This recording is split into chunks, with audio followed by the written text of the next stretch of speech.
পরিভাষা থেকে বিশ্ববিদ্যালয় ভর্তি পরীক্ষায় প্রতি বছরই প্রশ্ন হয়ে থাকে এবং আগামীতেও প্রশ্ন হবে। তাই পরিভাষা থেকে যেগুলো বিশেষ ইম্পর্টেন্ট বিশ্ববিদ্যালয়ে ভর্তি পরীক্ষার্থীদের জন্য সেগুলো আজকে আমরা আলোচনা করছি। তো চলুন দেরি না করে বোর্ডে চলে যাই। পরীক্ষা আসছে পরিভাষা। এই যে পরিভাষা, এর ইংরেজি পরিভাষা কি? পরিভাষায় ইংরেজি পরিভাষা কি? এটা কি আপনারা বলতে পারবেন যে পরিভাষা এর ইংরেজি পরিভাষা কি? পরিভাষার ইংরেজি পরিভাষা হলো টার্মিনোলজি। টার্মিনোলজি, এটা হলো পরিভাষা এর ইংরেজি পরিভাষা। তো আজকের ক্লাসে আপনারা খাতা নিয়ে বসতে পারেন, কারণ আজকে অনেক ইম্পর্টেন্ট পরিভাষা আলোচনা করা হবে, যেগুলো অবশ্যই পরীক্ষাতে আসে এবং আগামীতেও আসবে। আচ্ছা, অ্যাটেস্টেশন এবং অ্যাটেস্টেড। অ্যাটেস্টেশন এবং অ্যাটেস্টেড, অ্যাটেস্টেশন আর অ্যাটেস্টেড এই দুটোর অর্থ কি আমরা জানি? অ্যাটেস্টেশন অর্থ কি আর অ্যাটেস্টেড অর্থ কি? অ্যাটেস্টেশন অর্থ হলো সত্যায়ন, হ্যাঁ, সত্যায়ন। আর অ্যাটেস্টেড এর অর্থ হলো সত্যায়িত, সত্যায়িত। এগুলো বারবার পরীক্ষায় আসে এবং বারবারই প্রায় স্টুডেন্টই ভুল করে আসে। এরপরে দেখব ইনচার্জ। ইনচার্জ এর ইংরেজি কি? নিজেরা আমি এখানে ইংরেজি লিখছি, নিজেরা একটু মনে মনে চিন্তা করার চেষ্টা করেন যে এর ইংরেজি, এর আসলে ইনচার্জ এর বাংলা কি? ইনচার্জ এর বাংলা অনেকে জানে, আবার অনেকে জানে না। ইনচার্জ এর বাংলা হলো ভারপ্রাপ্ত। ভারপ্রাপ্ত এর অর্থ হলো ভারপ্রাপ্ত। এই ভারপ্রাপ্তর আরেকটা ইংরেজি আছে, সেটা কি আপনারা বলতে পারবেন? সেটা হলো অ্যাক্টিং। অ্যাক্টিং মানে হলো ভারপ্রাপ্ত, ঠিক আছে? এই ওয়ার্ডগুলো বারবার পরীক্ষায় আসে। এরপরে আমরা আরও কিছু ইম্পর্টেন্ট শব্দ আলোচনা করছি, যেমন প্রোপাগান্ডা।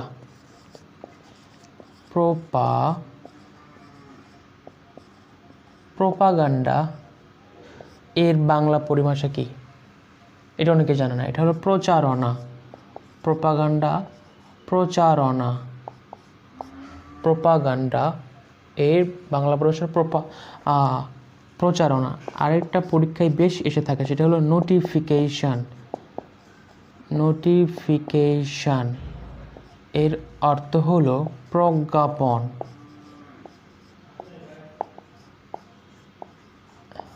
এটা বিসিএস পরীক্ষা অনেকবার আসছে যে নোটিফিকেশনের অর্থ কি। এরপর অর্থ গেজেট। গেজেট শব্দের অর্থ কি? গেজেট মানে আমরা কি জানি যে এটা সরকারি কোনো একটা পত্রিকা, কিন্তু গেজেট অর্থ, গেজেটের শুদ্ধ বাংলা অর্থ হলো সরকারি ইশতেহার। সরকারি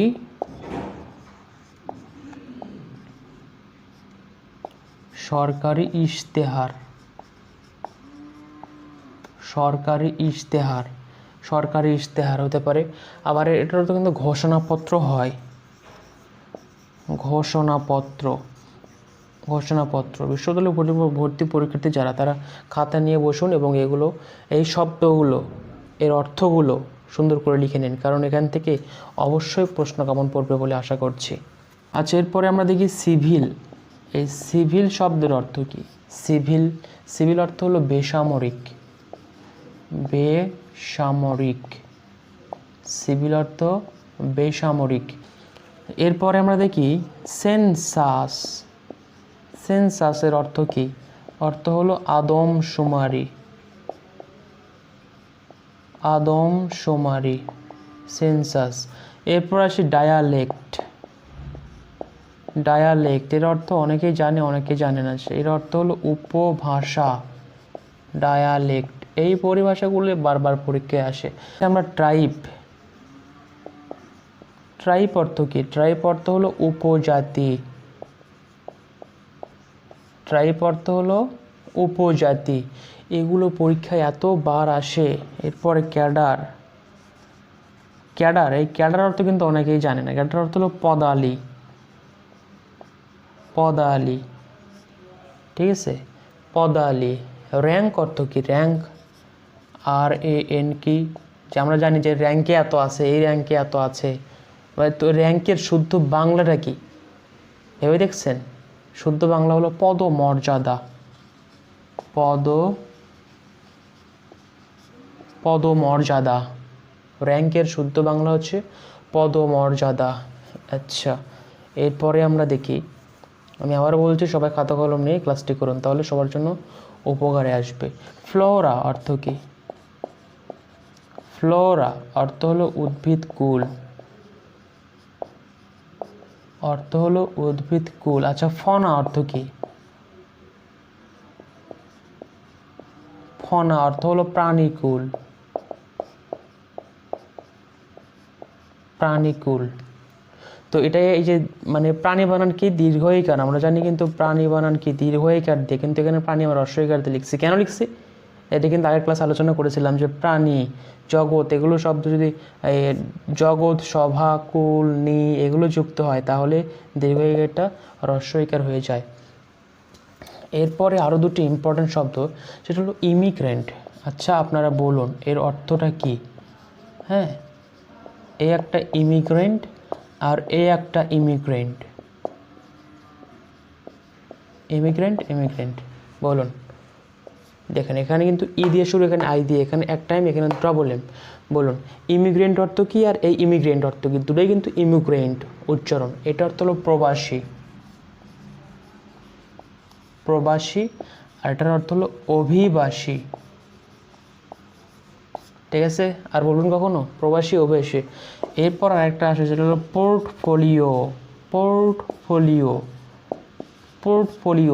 পোর্টফোলিও এর বাংলা কি? এর বাংলা হলো দপ্তর। এগুলো একাধিকবার পরীক্ষায় আসছে। গ্রিন রুম অর্থ কি? এই যে গ্রিন রুম অর্থ হলো সাজঘর। আজকের ক্লাসটা কিন্তু আসলে অনেক ইম্পর্টেন্ট। সাজঘর। এগুলো সব লিখে নেন, আমি যা লিখছি দ্রুত লিখছি, এগুলো সব লিখে নেন, তাহলে খুবই উপকার হবে। আচ্ছা, অর্ডিন্যান্স মানে আমরা জানি যে অধ্যাদেশ, তাই না? অধ্যাদেশ ঘোষণা কে করতে পারে? রাষ্ট্রপতি অধ্যাদেশ ঘোষণা করতে পারে। কিন্তু এই যে অর্ডিন্যান্স এটার অর্থ কয়জন পারে? হ্যাঁ, অর্ডিন্যান্স মানে জানি আমরা যে অধ্যাদেশ, কিন্তু অর্ডিন্যান্স মানে সমরাষ্ট্র।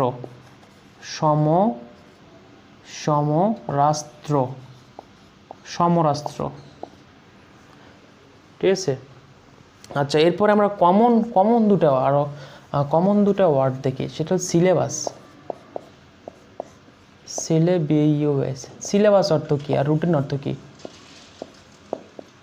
বলো, এবার ভেবে দেখো যে এগুলো পরীক্ষা যখন আসে তখন কীরকম কঠিন হবে। বল, সিলেবাস, রুটিন এগুলো খুব পরিচিত ওয়ার্ড, এগুলোর অর্থ কি বলুন? সিলেবাস অর্থ হলো পাঠক্রম। আর এটা অর্থ নিত্যক্রম। আর কখনো ভুল হবে? সুন্দর করে উঠাই নাও খাতাও, তাহলে এটা কিন্তু অনেক উপকারে আসবে। ঠিক আছে?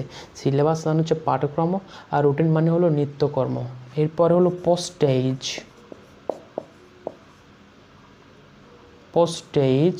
আর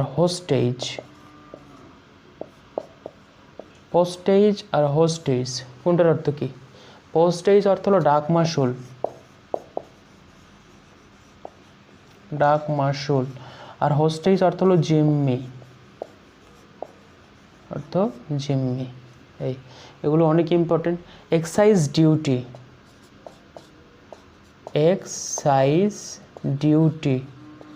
অনেকবার পরীক্ষা আসছে এটা। এক্সাইজ ডিউটি এর অর্থ হলো আবগারি শুল্ক।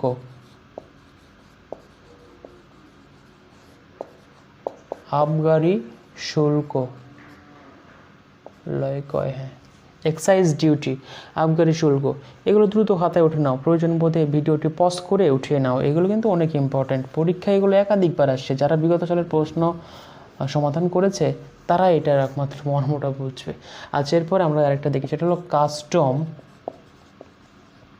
আর কাস্টম। এদের মধ্যে পার্থক্য কি? এখানে এস নাই, এখানে এস আছে, তাহলে এর অর্থ কি? কাস্টম অর্থ হচ্ছে প্রথা। হ্যাঁ, আর এই কাস্টমস মানে শুল্ক। ঠিক আছে? এরপরে দেখো আরও দুটি ইম্পর্টেন্ট, এটা উঠাই নাও। আমি এবার আরও দুটি ইম্পর্টেন্ট দেখাচ্ছি। আচ্ছা নিজে ভেবে দেখো তো, এই যে WORK work, WORK work, S কোনটার অর্থ কী? ওয়ার্ক অর্থ কী আর ওয়ার্কস অর্থ কী? ঠিক আছে, এই ওয়ার্ক যেটা, এটা হচ্ছে কিন্তু আনকাউন্টেবল নাউন, এটাকে গণনা করা যায় না।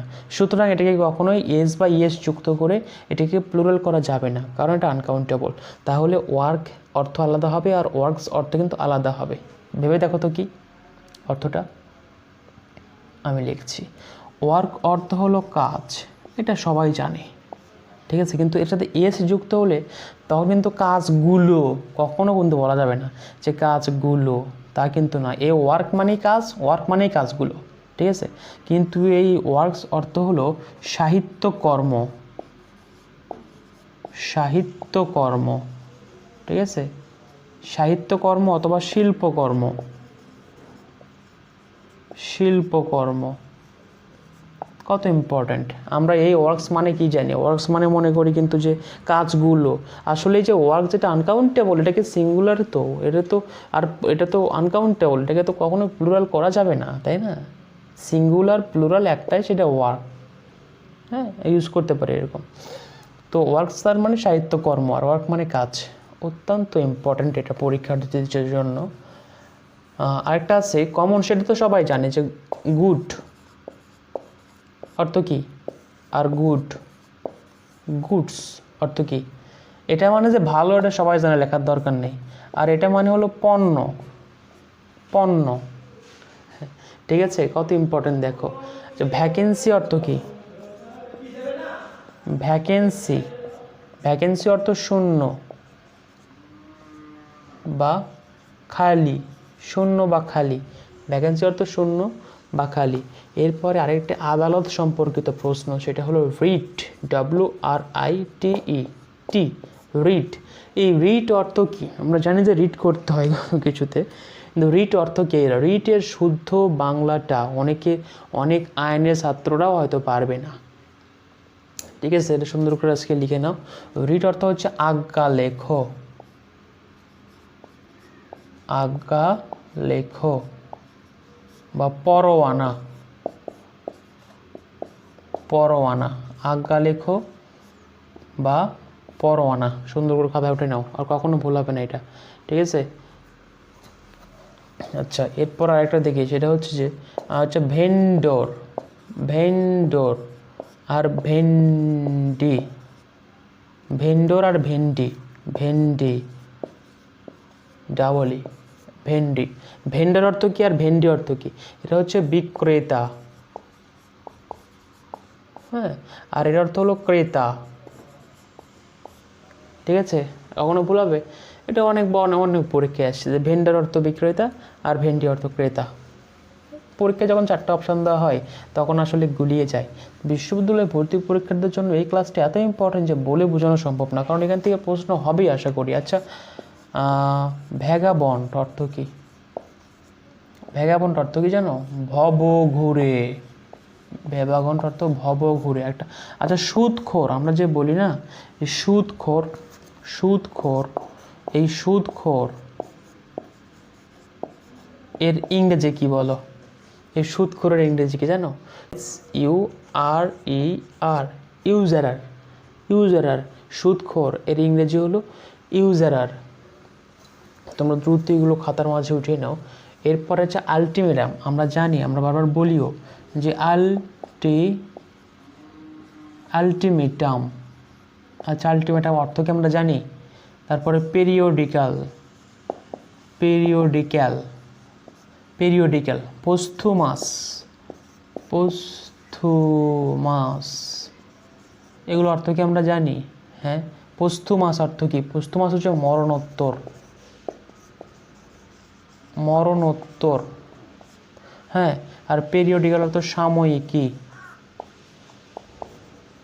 সাময়িকী। আলটিমেটাম মানে হল চরমপত্র, ঠিক আছে, চরমপত্র। ওকে, এগুলো সব উঠে নাও, খুবই ইম্পর্টেন্ট, এগুলো খুব ইম্পর্টেন্ট। আমি যেগুলো খুব ইম্পর্টেন্ট সেগুলোই আলোচনা করছি। এগুলো বের করতে, এগুলো রিসার্চ করে করে বের করা।